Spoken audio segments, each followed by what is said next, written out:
Alright, here's my 55-gallon reef and fish tank. I put it into the wall myself. It's a great little setup.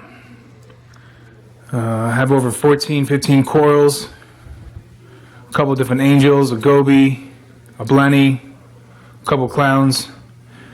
It was a really fun project and it's still obviously going. But let me show you the back to show you what I did with the sump. We have an rs-75 and rs-100 sump. This is my rs-100. It's a little oversized for this tank, but it gave me the essential space to be able to put the skimmer and all the other equipment that I wanted to in it. So up here we start with the overflow, PF300 eshopps overflow, which is one of the best that I've seen and read up on. Have never seen any air accumulate up here. Very easy to get started, very easy setup. Comes down with a flexible tube going down into my sock. On top of my sock, I actually put floss, so it's an extra filtration system. It stops any large debris from going in.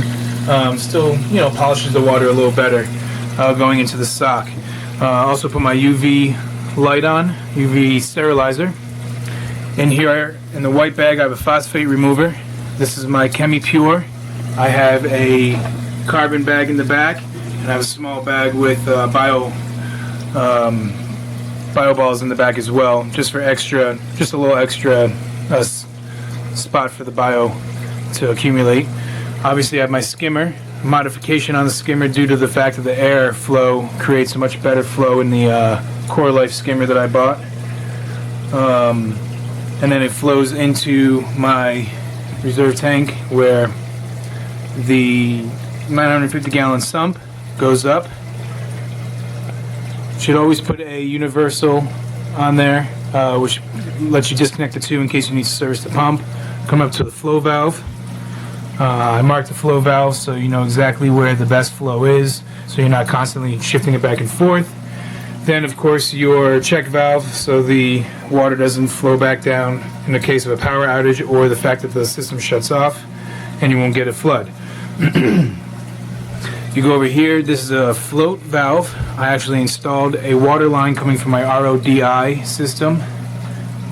Coming up here and going through the roof or the ceiling, going over to my RODI system. And that's on an automatic float, so I don't have to fill it over and over again. So, what we're going to do, we're going to shut the system off.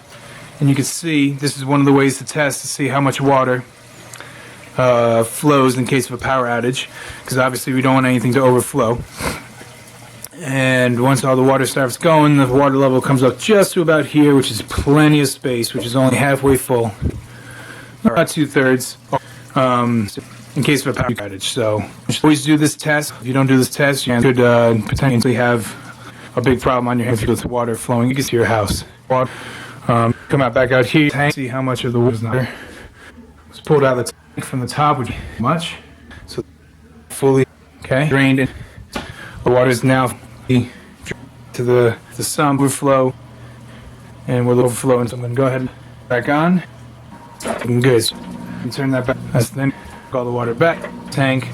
Good to go. You're going to suck back into the setup for, and you're good. 55-gallon tank. So that's my email me. Take care.